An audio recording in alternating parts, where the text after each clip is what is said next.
Wakurugenzi, why did the guy from Central African Republic fail the drug test? Alipatikana na bangi.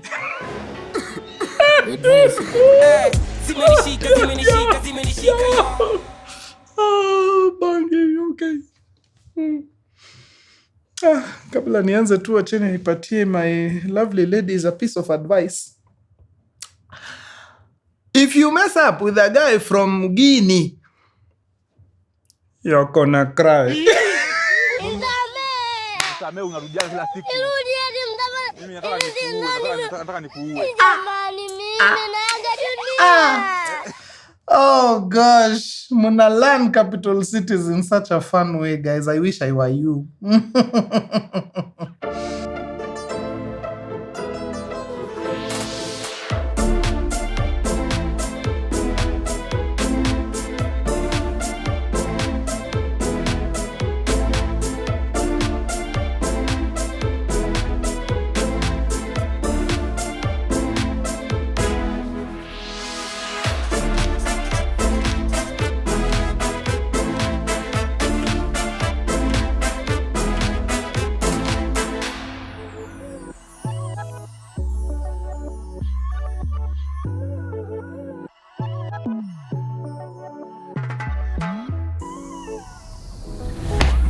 Mkurugenzi! Oh, my man! Mkurugenzi, Dias Stories actually. Hey, kama K. Na kabla nianze si niwakumbushe tu, even though nimepiga luku ambayo si yangu, hii mnaweza ipata pale Regalia.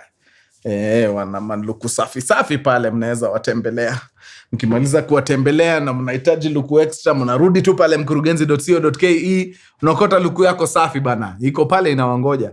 Kwanza kuna kanini tulikuwa nayo zamani tunayotaka kurudisha. Ile sweat, ilikuwa inaitwa nini ile? Sweatshirt. Ilikuwa na mistari 3 hapa. Mumeitisha sana hiyo. Okay, it's coming. Yeah, tumefanya mikakati pale inaingia. So you can grab it there. Movie pale philittv.com and then muicheki. Yeah, before long sasa tutakuwa tunapigia movie ingine kelele. Yeah, but before then, ingia pale, cheki namna. Now, last year, ama was it last year but one? Kwa one of the Dias Stories episodes nilipiga story ilikuwa inaitwa Addis Ablanda.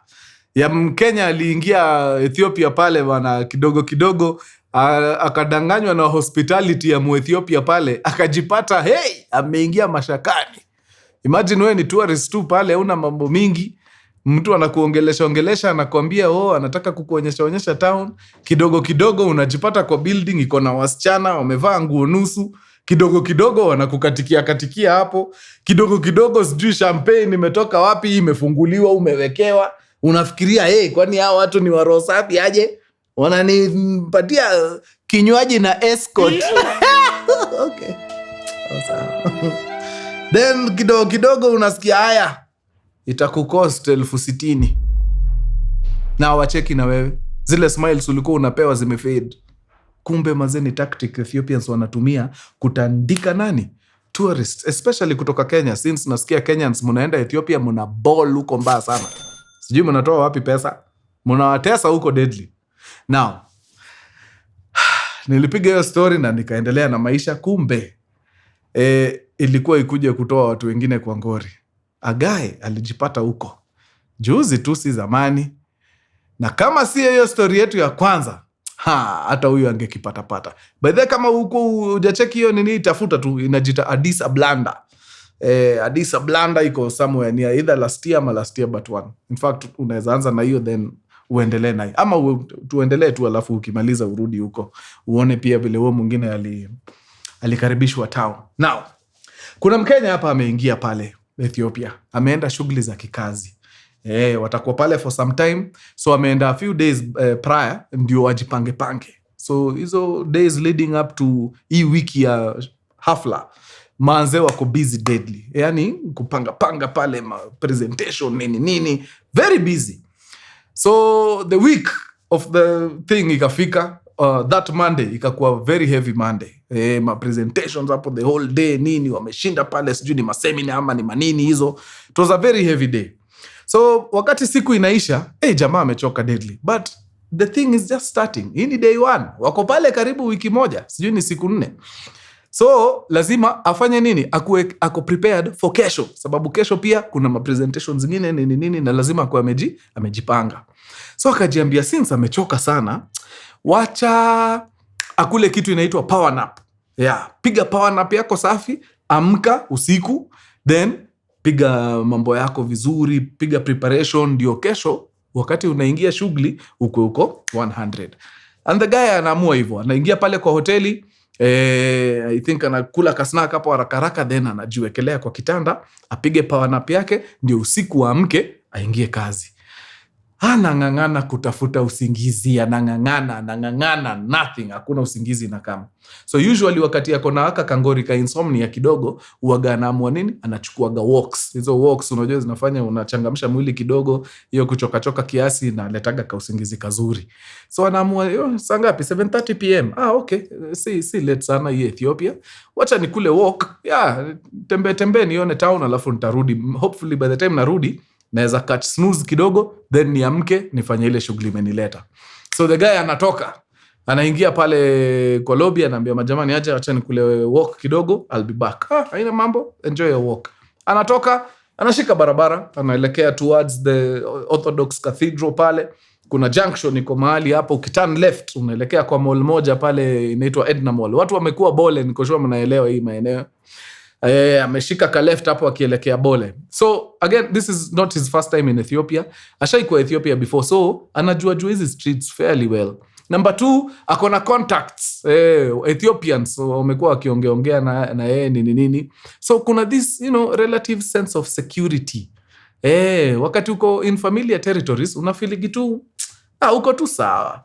It doesn't mean the place is safe, but the fact that you're familiar with the environment, hata Nairobi inakuwaga hivyo. Nairobi si unatembeaga tu like without a care in the world. Doesn't mean that Nairobi ni safe. Unaweza kula nyongolo hapo kwa nini ushangae sana. But familiarity inakuwaga na hiyo. So yeye anatembea tu huko, ana mambo mengi. Ashakula kale ka left akielekea pale Edna Mall, kidogo jamaa ametokea hapa kando. Amsalimia, hey, hi, how are you? Akamlenga, anakaa anataka kuniuzia kitu na siko in the mood. Jamaa akaendelea tu kutembea. Akafika hapo Edna Mall, akaenda kuingia kwa entrance, guard akamwambia, hey, hii entrance tumefunga. Itabidi uzunguke uende uingie na ile entrance ya ile street nyingine.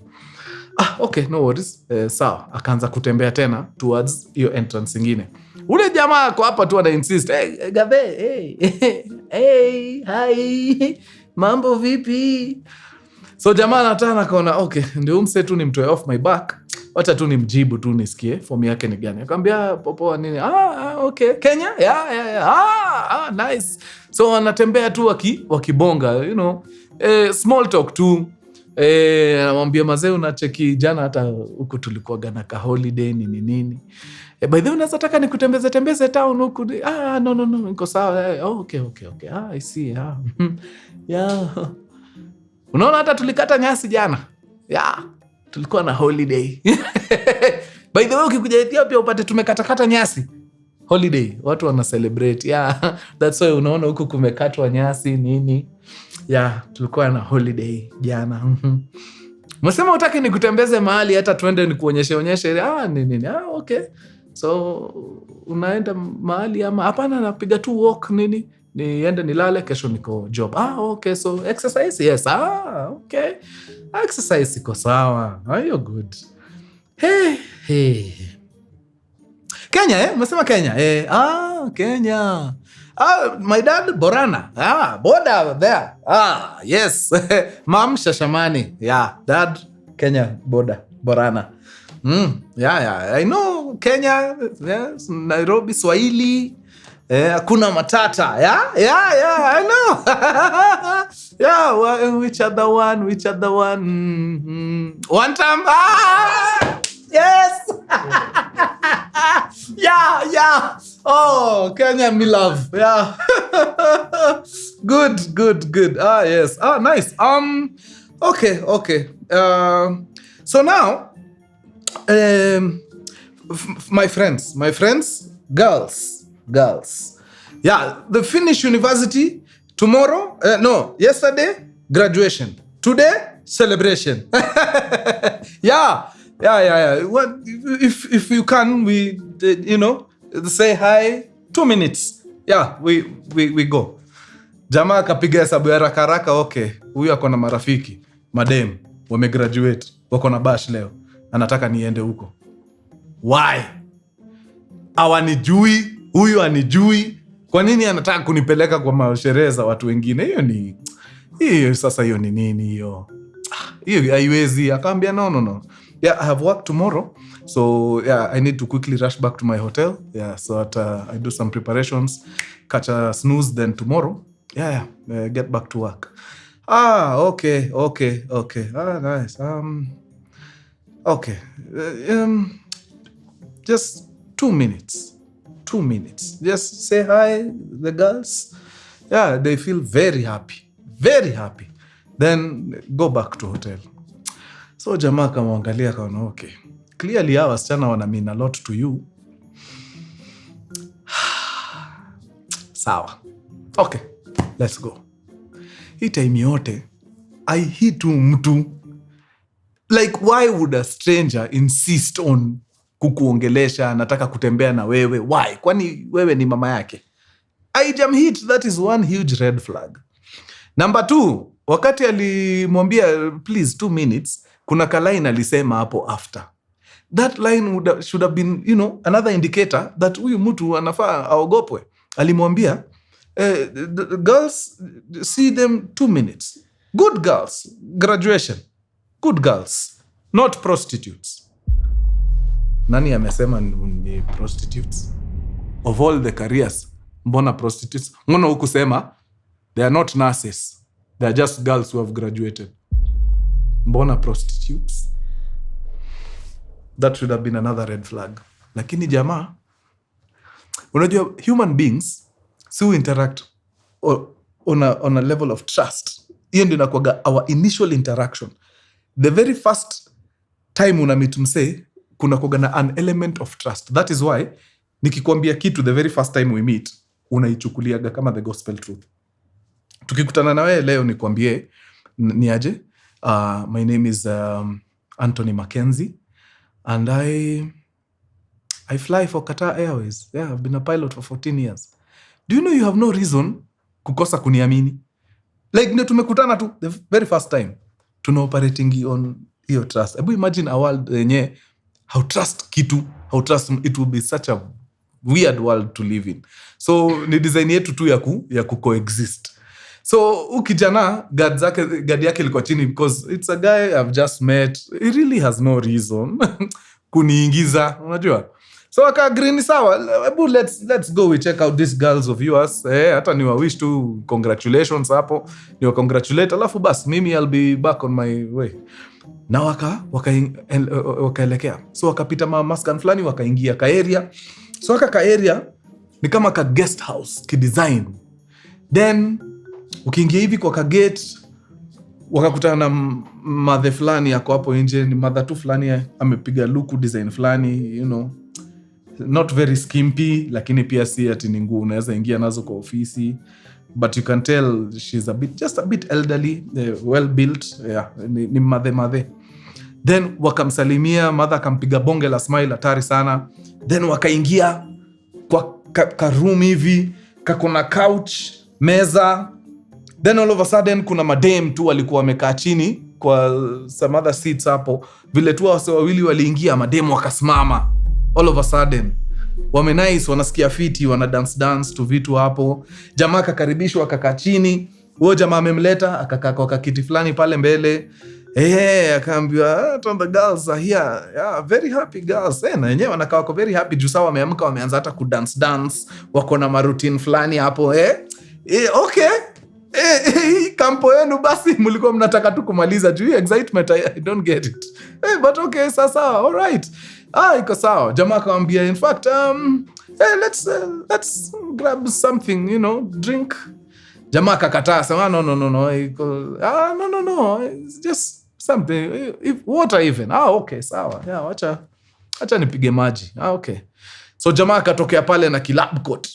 Amepiga lab coat hivi kama mse wa butchery, alafu wako na zile masilva kama wale wase wa Mbafaku Kwegda.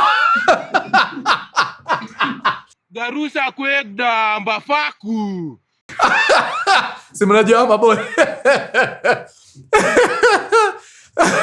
So amepiga hizo ma silver hapa, kuna silver earring hivi na hiyo kijako ki lab coat.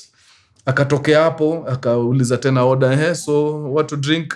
Water for me. Okay. Beer, okay. So beer, water. Okay. Kaenda kaleta beer na maji. Kafungulia jamaa maji yake, akaenda akapatia ule beer. All of a sudden, ule madhe mwenye alikuwa pale nje, ule mbigi kiasi, akaingia. Amepiga smile ingine deadly. Akakaa mpaka hapa karibu na nani, alafu anamuongelesha kama amemshikilia. Unajua vile mama zanaweza tu kushika tu akikuongelesha, hey, thanks for coming nini but vile amemshika mavidole zinatembea hapa kwa shingo hapa nyuma, unasikia dhidi mko hapa. Akimwambia thanks for coming. These girls are so excited. They just finished uni. They graduated yesterday. Today it's their party. And they'd really be delighted if you got them a little something to drink. Hey, jamaa piga hesabu anaona sasa hii nini nimeingizwa jo.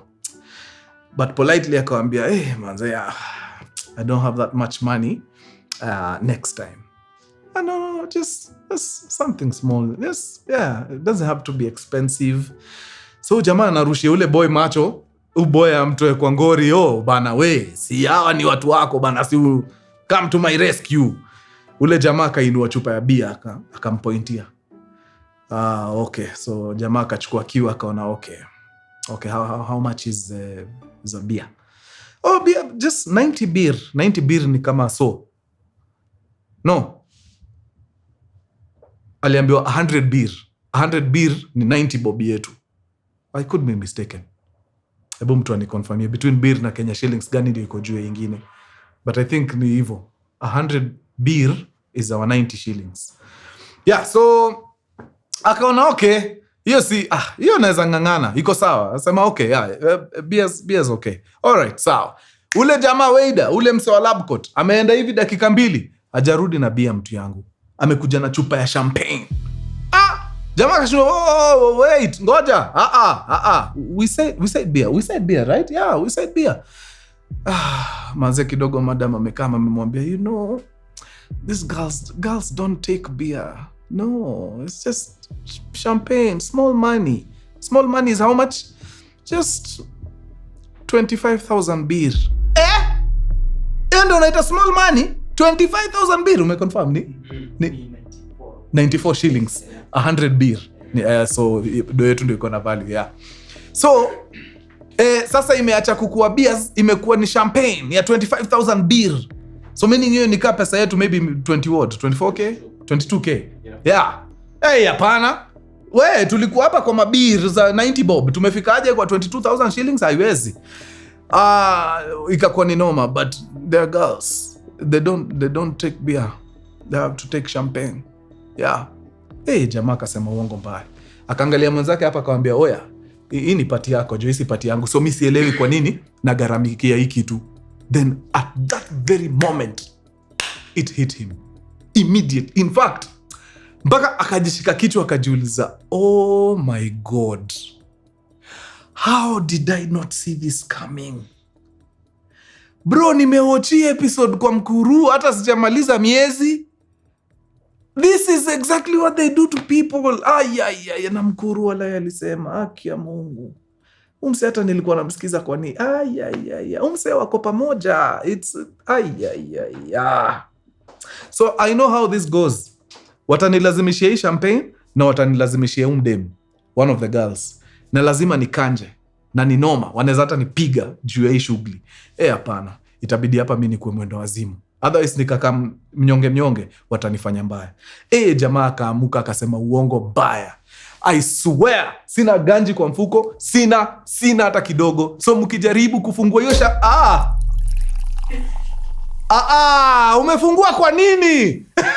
Why?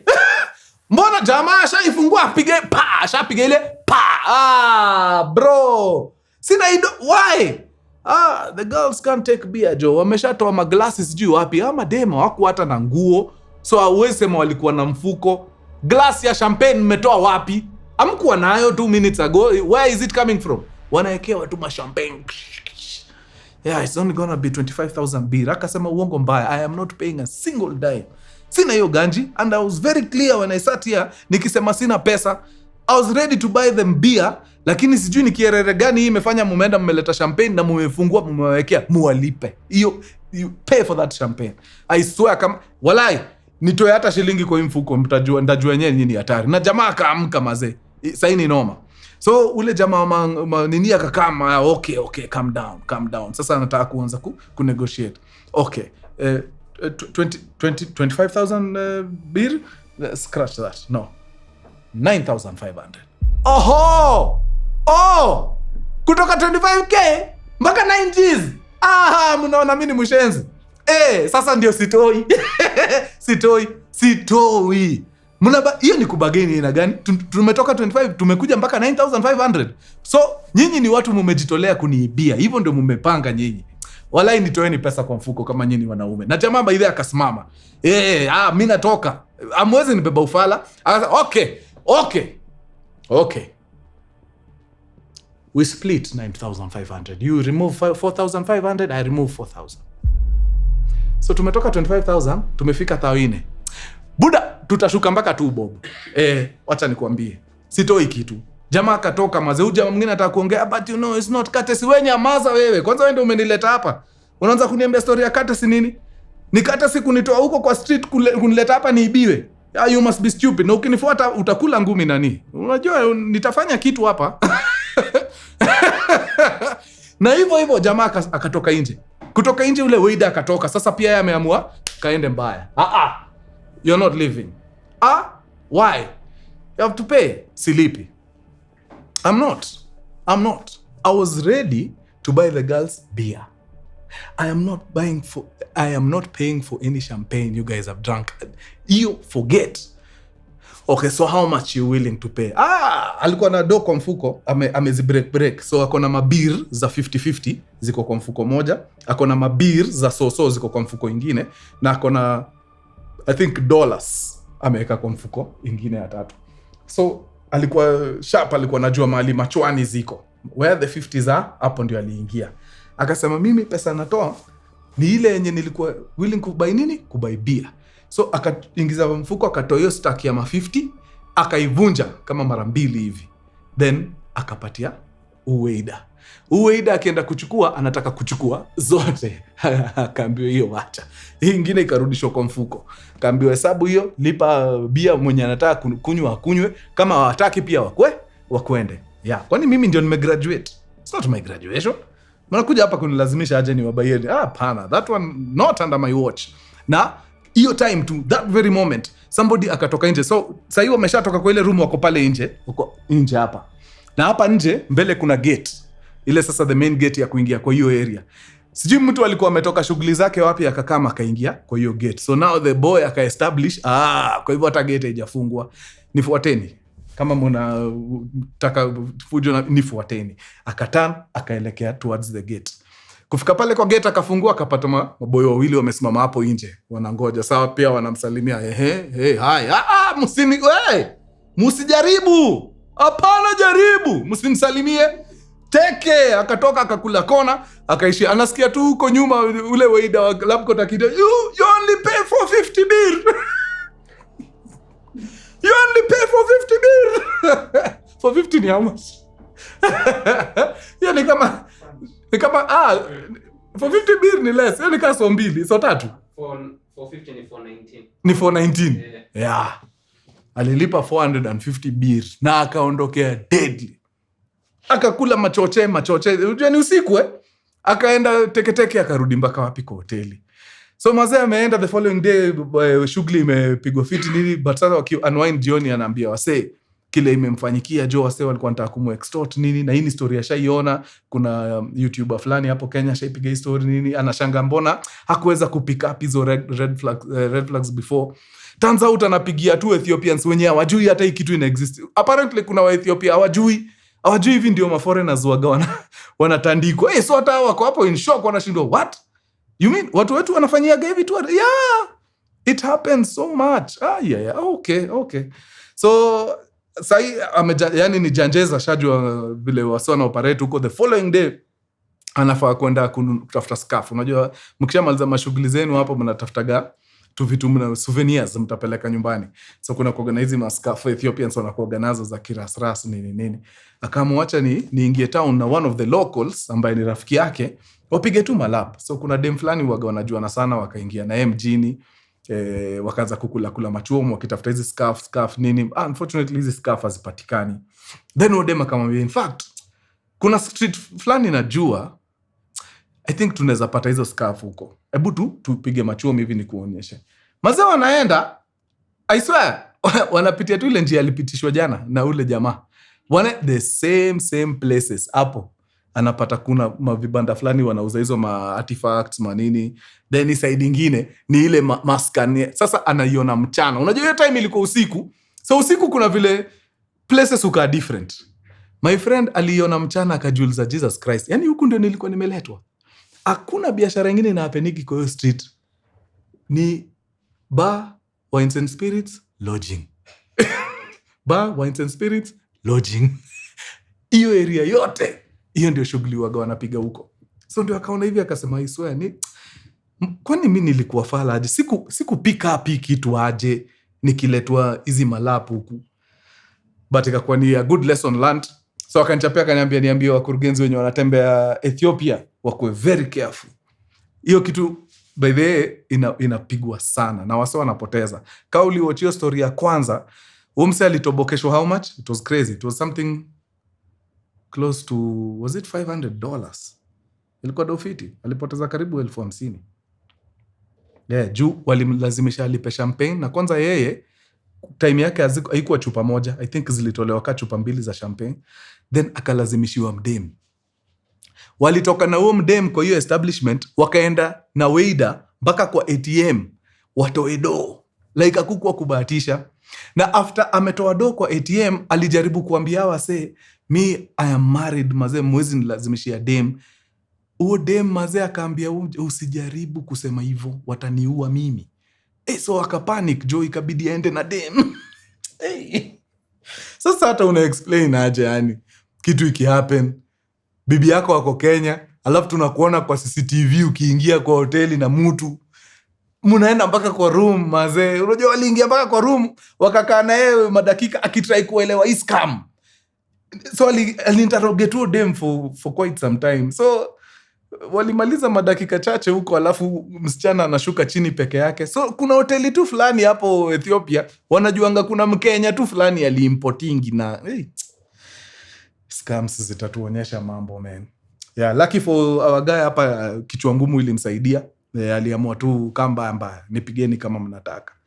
Otherwise hata angeingia tu kwa dent hiyo design. So amesema mkienda huko avoid talking to strangers. Avoid. Kwanza wakishikanisha wewe ni Mkenya, apparently I don't know why Kenyans. Ni kama mkienda huko mnawatesa sana So avoid talking to strangers. At any given time hakikisha uko na contact ya mtu ambaye ni local. Ukifeel ni kama unaanza ku overwhelmed, piga tu simu. Hata kama ni hoteli yako. Piga tu kwa hoteli uambie ni aje, niko kwa street XYZ na kuna stranger ako hapa mazee ako on my neck na hataki kuniwachilia. Kama kuna vile mnaweza nisaidieni. Wakisikia vitu kama hizo huaga wana panic. Number 3, namba ya embassy weka on speed dial. Ukiwa tu kwa street unafeel ni kama kuna vitu zina happen hapa na zikufurahishi, waambie tu ni aje, wacheni nipigie embassy yangu sababu kuna vitu mnaendeleza hapa mimi sizielewi. Wakisikia tu mambo ya embassy. Number 4, mkitembea tu hivi ukiidentify tu place kuna cop, bas. Anything ukiona tu kitu yote na toka mbio enda kwa cop. Yani any day you are safer ukiwa side ya cop kuliko kwa na hao watu. Jua there's no telling how what our son wanaweza kufanyia. Yeah, so leo na tu acha niwapigie tu tena just in case because naona mnaingia sana huko Ethiopia. Msijipate kwa ngori za hii design. Ama namna gani my friends? Hapo sawa. Imekuwa tu sana, nyinyi wa nguvu. Tuonane round 2. Adios muchachos.